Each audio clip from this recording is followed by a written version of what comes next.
Hello students and welcome back to my BMS channel. So this is going to be the third lecture of महारसवर्ग, जहाँ पे आज हम बात करने वाले हैं मार्कशीट के बारे में. Marksheet that is pyrite. तो मार्कशीट से हम दोनों ही तरह के मार्कशीट को लेते हैं, स्वर्ण मार्कशीट और रजत मार्कशीट. स्वर्ण मार्कशीट यानी कॉपर पायराइट और रजत मार्कशीट यानी कि आयरन पायराइट. चलिए देखते हैं इसके कुछ पर्याय. सबसे पहले देखते हैं स्वर्ण मार्कशीट. तो स्वर्ण मार्कशीट को हम सुवर्ण मार्कशीट, हेम मार्कशीट, मार्कशीट, धातु मार्कशीट, ताप्य या तापीज कहते हैं. और वहीं रजत मार्कशीट को हम रौप्य मार्कशीट, तार मार्कशीट, श्वेत मार्कशीट, तारज या विमल कह सकते हैं. इसकी उत्पत्ति के बारे में बताया गया है कि जब श्री कृष्ण भगवान थे, उनके पैरों में जब तीर लगा था तो उसकी वजह से जो रक्त स्रावित हुआ था, उस रक्त की वजह से मार्कशीट की उत्पत्ति हुई है. नेक्स्ट अब हम मार्कशीट की कुछ निरुक्ति देखते हैं. तो अकॉर्डिंग टू रस तरंगिणी, जो भी स्वर्ण के अंश वाला हो, स्वर्ण के समान गुण वाला हो और स्वर्ण के समान वर्ण और चमक वाला हो, उसे हम स्वर्ण मार्कशीट कहेंगे. वहीं रजत के समान अंश वाला, रजत के समान गुण वाला और रजत के समान चमक वाले को हम रजत मार्कशीट कहते हैं. स्वर्ण मार्कशीट के बारे में ये भी कहा जाता है कि जो मधु के समान वर्ण वाला हो और अग्नि पर जलाने पर वो मोम की तरह जलने लगे, तो उसे भी हम स्वर्ण मार्कशीट कहते हैं. ऐसा कहा गया है कि सुमेरु पर्वत से एक पीत वर्ण का या स्वर्ण के वर्ण का एक श्राव उत्पन्न होता है, जो सूर्य की ताप की वजह से सूख जाता है और इसी वजह से हम इसे ताप्य कहते हैं. वहीं तापी नदी के किनारे प्राप्त होने के कारण इसे तापीज भी कहा जाता है. अब हम इसके टाइप्स के बारे में थोड़ी बात कर लेते हैं. तो फर्स्ट है स्वर्ण मार्कशीट, जिसे हम इंग्लिश में चैल्कोपायराइट या फिर कॉपर पायराइट कहते हैं. तो जो स्वर्ण मार्कशीट है उसे हम ताम्र गंधायस भी कह सकते हैं, क्योंकि ये ताम्र, गंधक और अयस यानी कि लौह का योग होता है. जो स्वर्ण मार्कशीट है उसका वर्ण जो है वो सोने के समान होता है, चमकीला, मृदु और ये भंगुर होता है, यानी कि अगर हम हथौड़ी से इसे कूटते हैं तो ये ईजिली टूट जाएगा. स्वर्ण मार्कशीट को हम नाइफ से ईजिली कट कर सकते हैं और यदि हम इसे जलाते हैं तो ये नीली ज्वाला के साथ जलता है और जलने के बाद जो भी शेष भाग बच जाता है उसमें मैग्नेटिक प्रॉपर्टीज़ देखने को मिलती हैं. जो स्वर्ण मार्कशीट है वो नाइट्रिक एसिड में सल्यूबल है. साथ ही साथ अगर हम इसे कसौटी पे घिसते हैं तो स्वर्ण जैसी रेखा होगी और यदि हाथ पर मसलते हैं तो हाथों को काला कर देता है. नेक्स्ट हम बात करते हैं रौप्य मार्कशीट के बारे में, जिसे हम इंग्लिश में आयरन पायराइट कहते हैं. तो रौप्य मार्कशीट को हम गंधायस कह सकते हैं, क्योंकि इसमें लौह और गंधक का योग होता है. वर्ण की दृष्टि से आचार्य वाघ भट्ट ने मार्कशीट को पंचवर्ण सुवर्णवत और यशोधर भट्ट ने नववर्ण सुवर्णवत कहा है. अब हम नेक्स्ट बात करने वाले हैं कि हम किस तरह से जानेंगे कि जो स्वर्ण मार्कशीट हम ले रहे हैं या जो रौप्य मार्कशीट हम ले रहे हैं वो ग्राह्य स्वरूप उसका है या नहीं.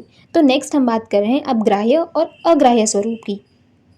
सबसे पहले हम देख रहे हैं स्वर्ण मार्कशीट को, जिसमें टोटल 6 ग्राह्य और 4 अग्राह्य स्वरूप हैं. तो सबसे पहले हम ग्राह्य की बात करते हैं. जो 4 अपोजिट हैं जस्ट उनकी बात करते हैं.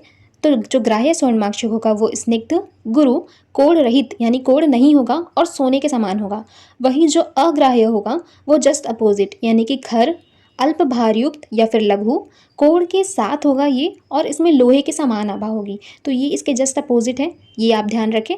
जो ग्राह्य स्वर्ण मार्कशीट में 2 एक्स्ट्रा बताए गए हैं वो है कि जो ग्राह्य वाला होगा वो नीली काली चमक के साथ होगा. साथ ही साथ इसको अगर हम कसौटी पे घिसते हैं तो स्वर्ण जैसी रेखा भी खिंचेगी. नेक्स्ट अब हम रौप्य मार्कशीट की बात करते हैं. तो जो ग्राह्य रौप्य मार्कशीट होगा वो स्निग्ध, गुरु, रजत के समान उज्ज्वल और चमकीला होगा, लेकिन इसमें ध्यान रखना है कि ये कोण युक्त होगा, यानी कि इसमें कोण प्रेजेंट होगा और ये वर्तुल होगा. तो ग्राह्य स्वर्ण मार्कशीट जो है वो कोण रहित है और ग्राह्य रौप्य मार्कशीट जो है वो कोण युक्त है. अग्राह्य रौप्य मार्कशीट की बात करते हैं. तो जो अग्राह्य है वो मल से युक्त होगा, यानी कि अगर हम इसको कसौटी पे घिसते हैं तो मलिन रेखा खिंचेगी. साथ ही साथ ये लघु होगा, रुक्ष होगा और लंबे और विषम खंडों वाला विवर्ण होगा, जिसे हम औषध कार्य के लिए अग्राह्य समझते हैं. अब बारी आती है कि हमें मार्कशीट का शोधन क्यों करना है, यानी कि इसकी आवश्यकता क्यों है. क्योंकि अगर कोई भी व्यक्ति अशुद्ध और अपक्व मार्कशीट का सेवन करता है तो उससे नेत्र विकृति, मंद अग्नि, कुष्ठ, ह्लीमक, कोष्ठ में वात का बढ़ जाना या फिर प्रकोप हो जाना, निर्बलता, विष्टंभ, गंडमाला, व्रण आदि रोग उत्पन्न हो सकते हैं. तो इन सब से बचने के लिए ज़रूरी है कि मार्कशीट का शोधन मारण करने के बाद प्रयोग किया जाए. नेक्स्ट बात आती है कि मार्कशीट का शोधन किस प्रकार से किया जाना चाहिए. तो मार्कशीट का शोधन हम लोग स्वेदन विधि के द्वारा करते हैं, जिसके लिए हम एरंड तेल लेते हैं और मातुलुंग का स्वरस, या फिर अगर ये ना हो तो हम कदलीकंद स्वरस में भी डोला यंत्र विधि से 6 घंटों तक स्वेदन कर सकते हैं. तो ऐसा करने से मार्कशीट शुद्ध हो जाता है. दूसरा प्रोसीजर में बताया गया है कि हम लोग मार्कशीट को प्रतप्त करेंगे, यानी कि उसको रेड हॉट करेंगे और फिर 7 बार त्रिफला क्वाथ में बुझाएंगे। तो ऐसा करने से भी माक्षिक शुद्ध हो जाता है। अब शोधन के बाद बारी आती है मारण करने की। तो मारण करने के लिए हम लोग समान मात्रा में माक्षिक और गंधक लेते हैं, उसमें हम लोग भावना देते हैं मातुलुंग स्वरस की और उसको अच्छे से हम लोग मर्दन करके उसकी पिष्टि बना लेते हैं। फिर उसको हम लोग 5 बार वराह पुट देते हैं। तो ऐसा करने से माक्षिक की भस्म तैयार हो जाती है। माक्षिक का जो भस्म तैयार हुआ है वो सिंदूर के समान रक्त वर्ण का होता है।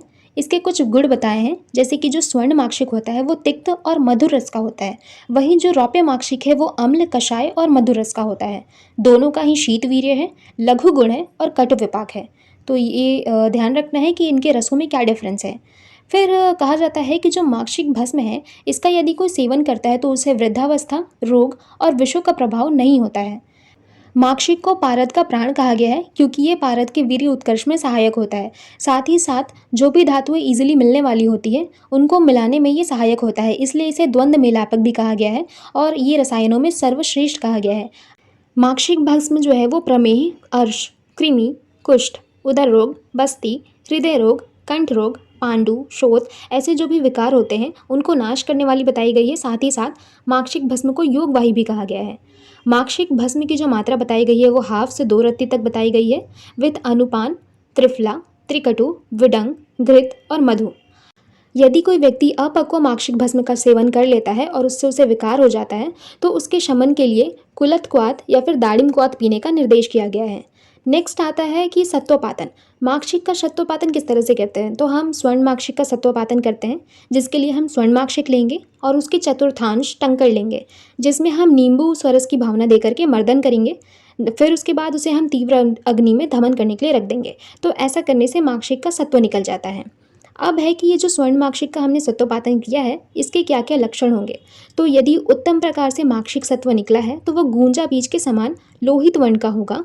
यदि हम उसे गर्म करते हैं तो वो शीघ्र ही मेल्ट हो जाएगा, शीतल होगा, देह सिद्धि और लौह सिद्धि में श्रेष्ठ बताया गया है।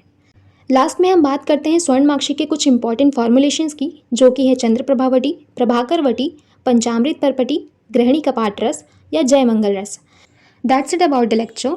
आई होप आपको ये वीडियोस क्विक रिविजन करने में हेल्पफुल होंगे। If you understand the video then please do like, comment and share among your friends, and if you are new to the channel then please do subscribe our channel. Thank you.